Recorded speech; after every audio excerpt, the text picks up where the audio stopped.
طلب عزیز، آپ کے علم میں ہے کہ آج انتہائی اہم موضوع پر علمی محاضرے کا انعقاد ہو رہا ہے۔ علمی محاضرہ ہمارے جامعہ کی انتہائی روشن روایت ہے اور اس نے علمی حلقے میں مثبت تبدیلی پیدا کی ہے، اور آج علم حدیث تاریخ اور اس کے ارتقائی مراحل جو ایک بڑا موضوع ہے۔ آپ جانتے ہیں کہ مصادر اسلامیہ میں حدیث کی کیا اہمیت ہے۔ شریعت اسلامیہ اپنی تمام تفصیلات کے ساتھ ہم دیکھیں تو حدیث میں ہے، اور حدیث سب سے بڑا ماخذ ہے۔ اسی لیے اس کی اہمیت علماء اسلام کے یہاں بھی ہے، اور اس کی حیثیت علمی بھی ہے، عملی بھی ہے، اخلاقی بھی ہے، تاریخی بھی ہے۔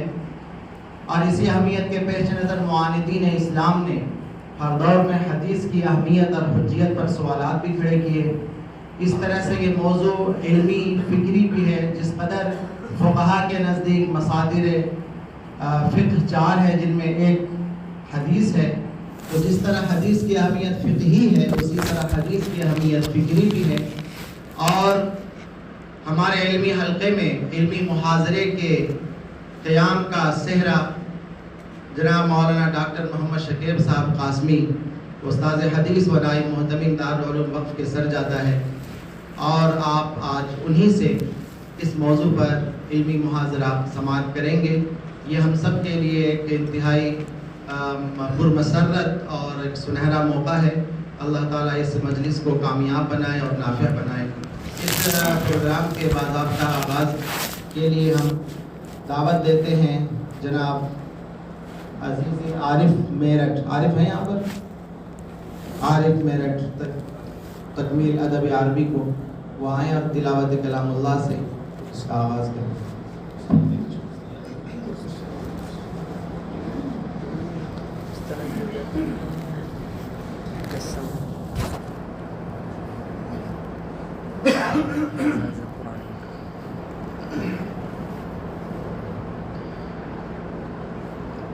أعوذ بالله من الشيطان الرجيم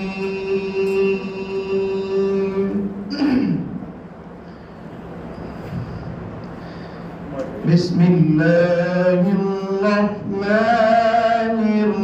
الرحيم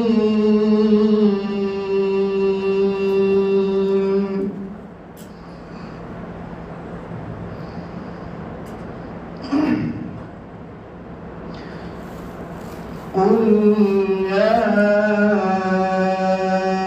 أيها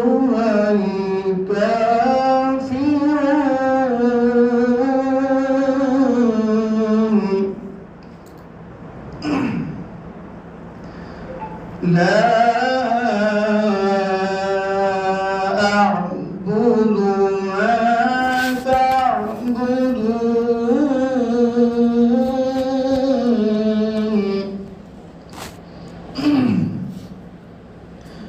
ولا أنتم عابدون ما أعبد ولا أنا عابد ما عبدتم ولا أنتم عابدون ما أعبد لكم دينكم ولي دين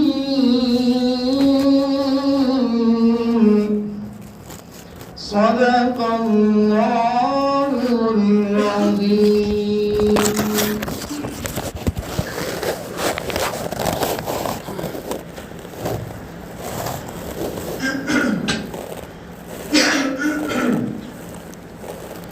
بسم اللہ الرحمن الرحیم۔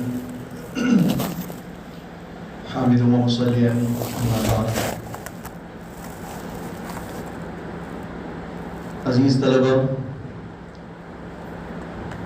جیسا کہ آپ حضرات کے علم میں ہیں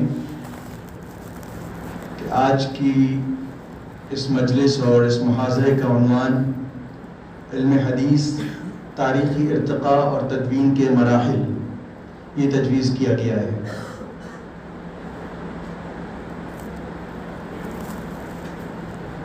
اس محاضرے کو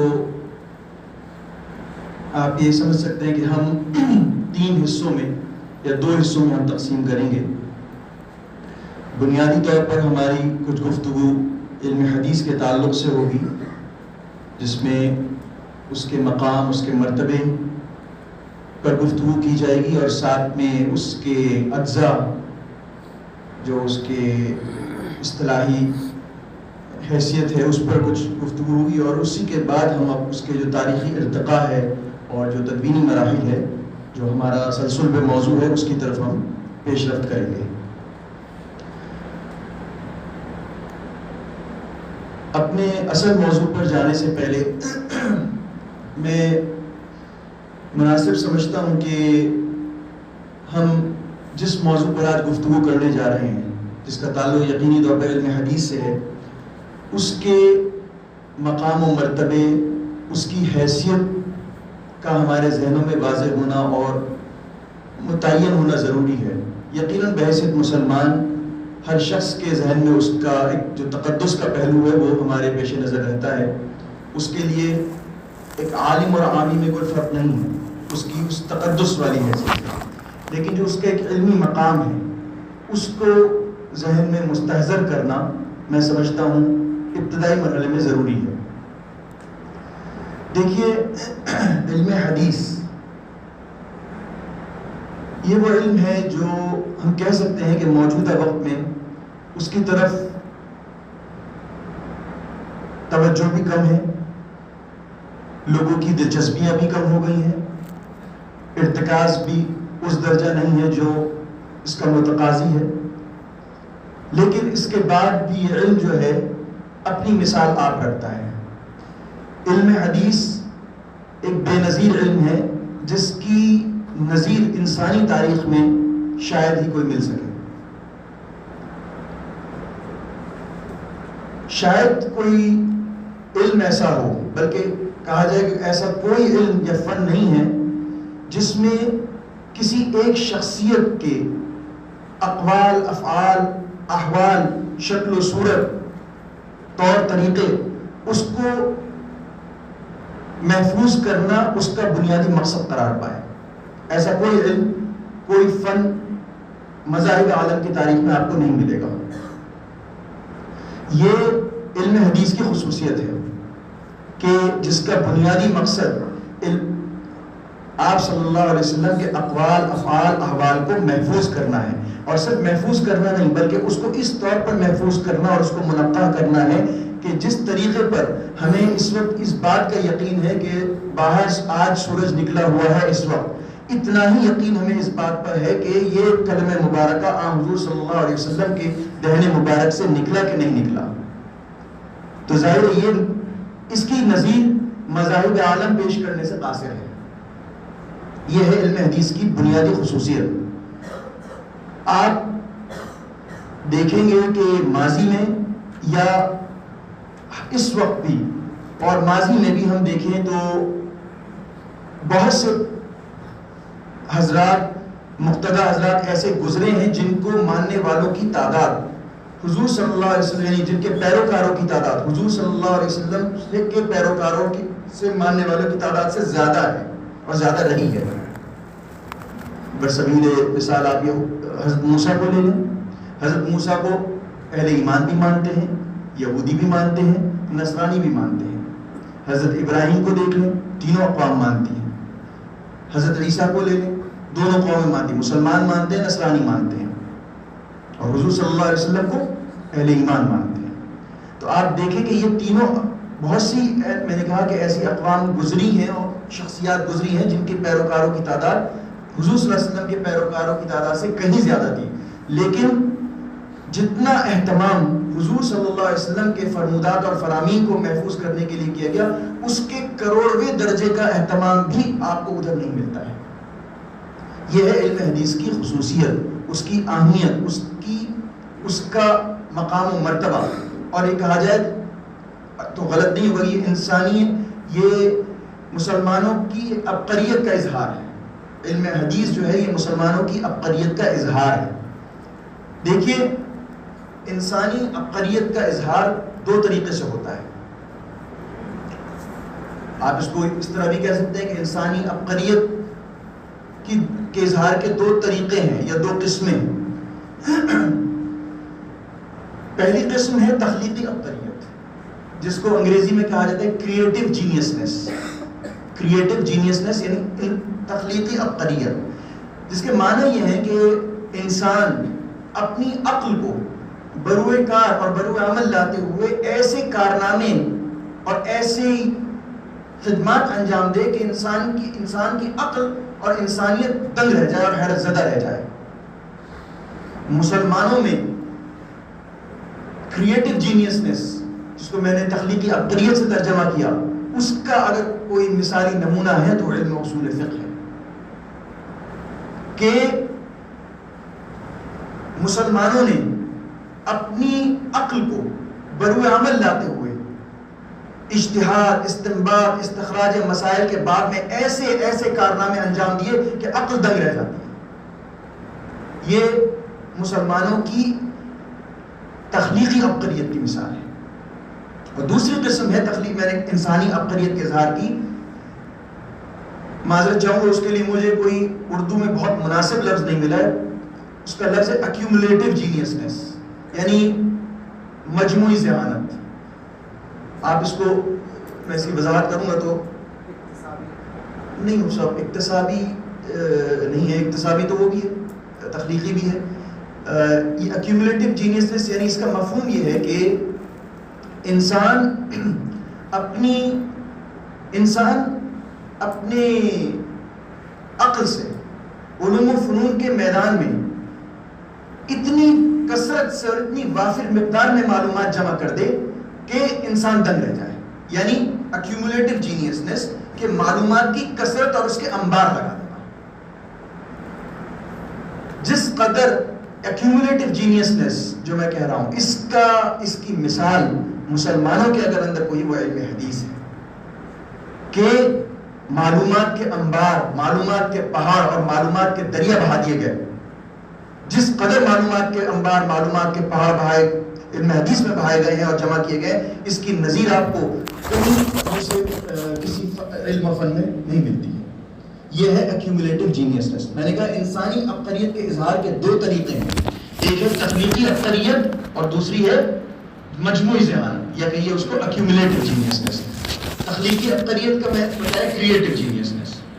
تو دونوں کی مثال میں اگر ہم اپنے تراث پر نظر ڈالتے ہیں تو ہمیں ملتی ہے علم اصول فقہ، یہ مسلمانوں کی تخلیقی عبقریت کا ایک شاہکار ہے، اور علم حدیث یہ مسلمانوں کی ایکیومولیٹو جینیسنس جو مجموعی ذہانت ہے اس کا ایک مثالی کارنامہ ہے۔ اور یہ ہم نہیں کہہ رہے ہیں، اس کا اعتراف غیروں نے کیا ہے۔ آپ نے نام سنا ہوگا ڈاکٹر اسپرنگر، بڑا مستشرق گزرا ہے، یہودی تھا، جرمن تھا، اس نے علم حدیث پر کام کیا۔ جب اس نے اسماء رجال پر، فن رجال پر جب یہ پہنچا ہے اور اس پر مطالعہ شروع کیا تو یہ اس بات کا اعتراف کیے بغیر نہیں رہ سکا کہ، اور اس حیرت زدہ رہ گیا کہ ایک شخصیت کے اقوال، احوال اور اس کے اطوار کو جمع کرنے کے لیے 6 لاکھ لوگوں کے احوال کو جمع کیا گیا، اور 6 لاکھ لوگوں کے احوال اس لیے جمع کیے گئے کہ وہ کہیں نہ کہیں حضور صلی اللہ علیہ وسلم کے فرامین اور فرمودات کو جمع کرنے کے عمل میں بالواسطہ یا بلا واسطہ شریک تھے۔ تو یہ میں نے جیسے کہ یہ ہم نہیں کہہ رہے، یہ دوسرے اس بات کا اعتراف کر رہے ہیں۔ جی ہاں، 6 لاکھ لوگوں کے احوال اور 6 لاکھ روات کے احوال مسلمانوں کے پاس محفوظ ہیں۔ یہ آپ کی ایکیومولیٹو جینیسنس، مجموعی ذہانت کا ایک شاہکار ہے۔ اس کی مثال مذاہب عالم میں کسی مذہب میں آپ کو نہیں مل سکے گی۔ اگر آپ نصرانیوں عیسائیوں سے یا یہودیوں سے اس بابت سوال کریں، برسبیل مثال ہم عیسائیوں کو لے لیتے ہیں، اگر آپ ان سے سوال کریں کہ 2000 سالہ تاریخ میں حضرت عیسیٰ رضی اللہ تعالیٰ، حضرت عیسیٰ علیہ السلام کے جو فرامین ہیں، جو فرمودات ہیں، ان کو بیان کرنے والے لوگوں کے آپ نام بیان کریں، نقل کریں، تو پہلی بات تو یہ کہ آپ کا سوال ہی شاید نہ سمجھ پائیں آپ کہنا کیا چاہ رہے ہیں۔ اور اگر بمشکل تمام انہوں نے اس سوال کو سمجھا تو بہت بہت مشکل ہے کہ وہ 25-30 نام اور بہت زیادہ تو 50 نام سے زیادہ وہ نہیں پیش کر پائیں گے۔ آپ 6 لاکھ لوگوں کے صرف نام نہیں بلکہ ان کے احوال، ان کا سفر، ان کا حضر آپ سب پیش کرنے کی آپ کے پاس ذخیرہ موجود ہے۔ یہ ہے علم حدیث کی شان، یہ ہے علم حدیث کی عبقریت، یہ ہے علم حدیث کا مقام۔